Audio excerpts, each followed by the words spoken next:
for watching. Today we are making this jack-o'-lantern wreath today. This is the sign we are going to be using. And we are also going to be using a check fabric mesh. It's black and orange. We are going to be doing 18-inch ruffles with this. What we're going to do is we're going to go ahead and prep our sign. To do that, all I'm going to do is use some Chanel stems, some pipe cleaners, and I'm going to use my staple gun.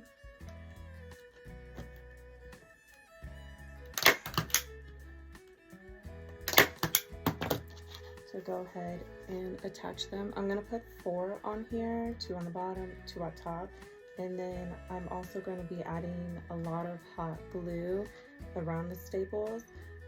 Once that's dried, or we'll prep this first, that way it's ready for when we need to use it. I'm going to go ahead and do that to all 4.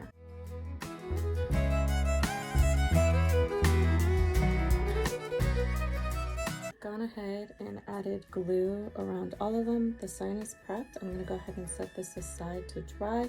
I'm going to go ahead and get started on cutting our mesh. 18 cuts at 20 inches long. So I'm going to go ahead and get that cut.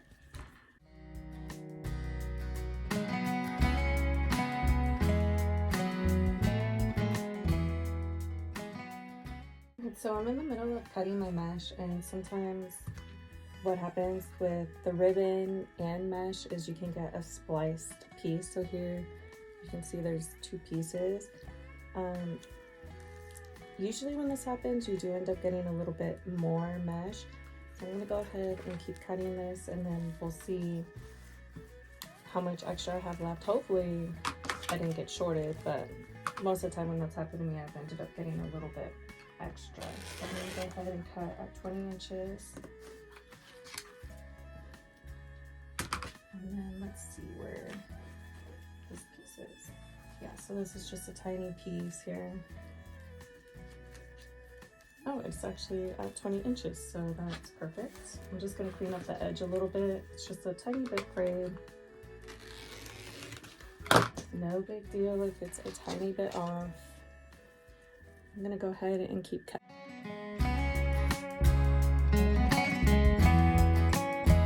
I'm just cutting my mesh, and I have my 18 pieces, and I actually do have quite a bit of mesh left. This is way more than I usually have.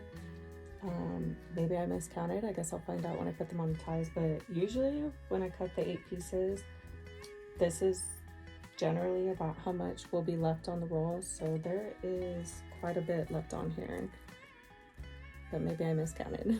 We'll see. We're gonna go ahead and start making our ruffles and adding them to the wreath. To make the ruffles, all you're gonna do is just fold down a tiny bit. This just helps to keep a more finished edge.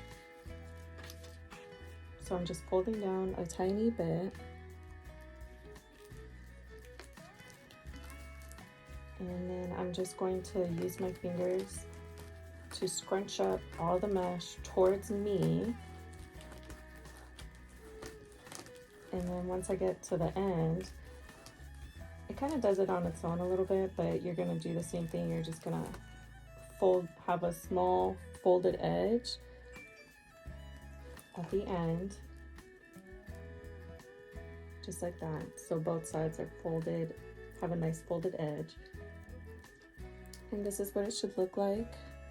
You can fix it if needed. We're gonna go ahead and add it to our frame.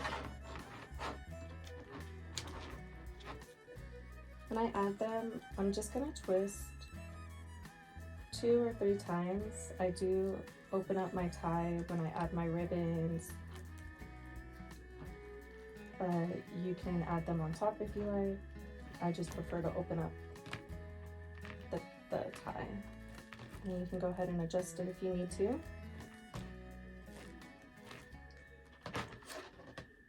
That's what it looks like.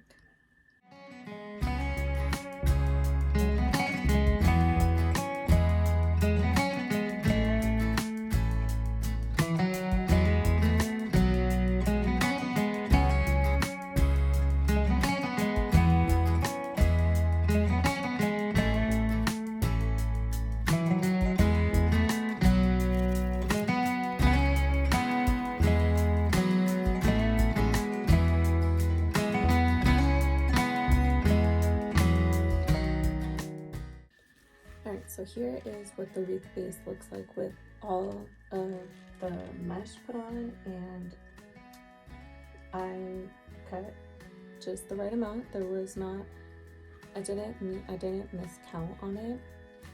So I ended up having a lot of leftover mesh. I was debating maybe to add some curls on here, but I really don't want it to be too bulky or too big of a wreath. I wanted more of a thinner wreath on this one. So I'm not gonna add it on here. I'm just gonna save it. There's quite a bit on here, so, and I actually have another roll of this, so I'm sure I could use it with that one as well. So the next thing I'm gonna do is I'm gonna be making our bow. Here are the ribbons that we're gonna be using. This is a 2.5 inch ribbon. And then another 2.5 ribbon.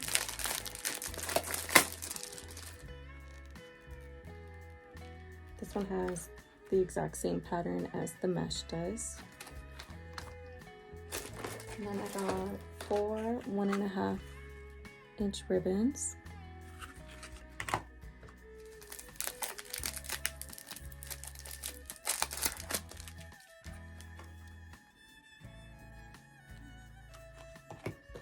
This one's just a basic black.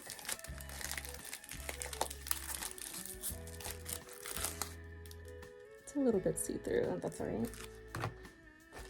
And then this one's really cute. It's got that fuzzy edge on the side. So we're gonna go ahead and get started making our bow. Our first ribbon for our bow, this is the ribbon I'm going to be using.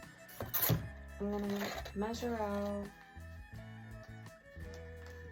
a tail length. I'm not too sure how long I want my tails, so I just kind of make them long, and then when I get it on the wreath, I will cut them down or leave them long. And then on this, I'm going to measure out a 5.5 inch loop. There'll be one 5.5 inch loop on one side and then one on the other. This is what it looks like with the first ribbon. I've crisscrossed my loops and my tail, so there's a loop and a tail on each side and then the opposite on the other side. So for the next ribbon, I'm going to be using this one, and for this ribbon, I'm going to just eyeball the tail. I'm not sure how long I want it, and then I'm going to do 5 inch loops for this ribbon. The next ribbon I'm going in with is the black 1.5.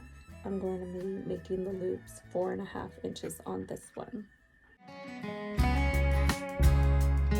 Next ribbon I'm using is this one. For this one, I'm also going to be doing on each side a 4.5 inch loop.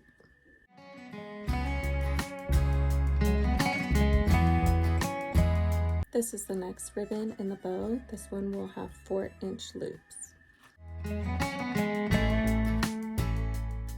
Our last ribbon in our bow will be this black and orange check. I'm going to be making 3.5 inch loops.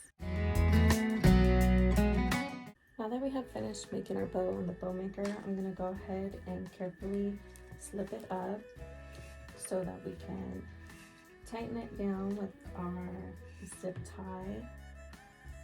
I just have a clear zip tie, and all I'm going to do is go underneath here carefully to not shift around the ribbon, and then I'm going to go ahead and not tighten it down all the way, just enough so that it doesn't really move around. And then I'm going to put our pipe cleaner right in between there, and then I will tighten down the entire thing.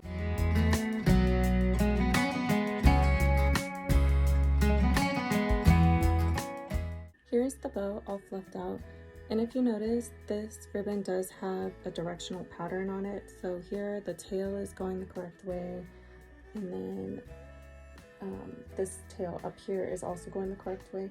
This one is also going the correct way. Once I hang it on the wreath, it will actually be going the right way, but this one up here is going the other way. You could just leave it, but there is an easy way to do that. To fix it, all you gotta do is twist the ribbon. You can even do this while you're making the bow, but sometimes once you get it on the wreath, you end up putting it the wrong way. So it's just a quick little easy fix, and now they're all going the right way. I'm gonna go ahead and attach my sign and my bow, and then we'll go ahead and add some pumpkin.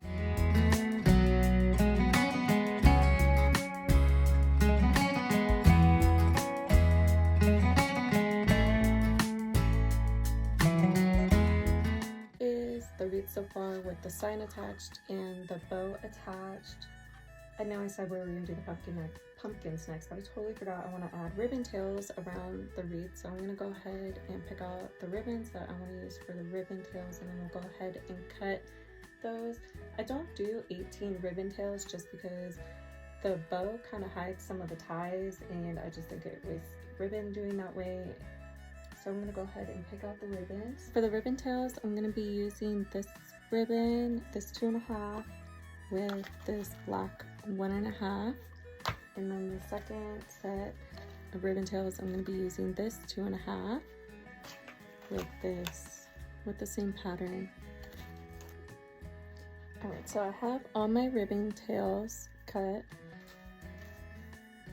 ready to go. I cut 5 of each, and I'm going to go ahead and add them into the wreath.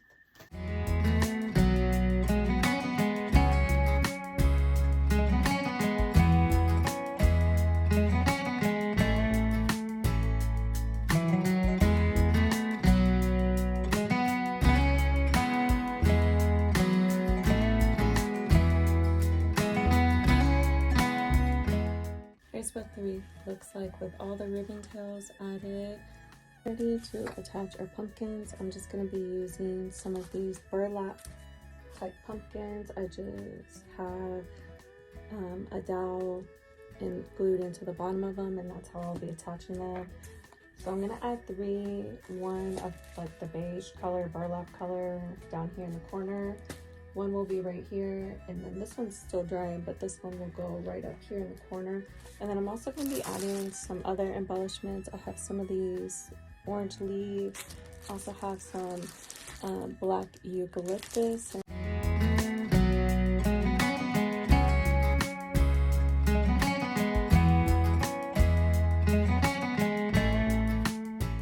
Is what the wreath is looking like right now. After adding the pumpkins, you can see I added one here, and then one up in the corner as well.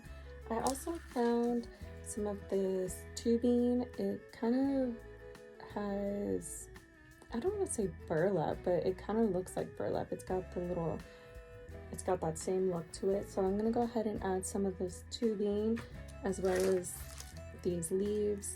They're both actually eucalyptus. One is just like an orange color with some green, and then the other one is a black. And then I might add some of these little pumpkins after as well.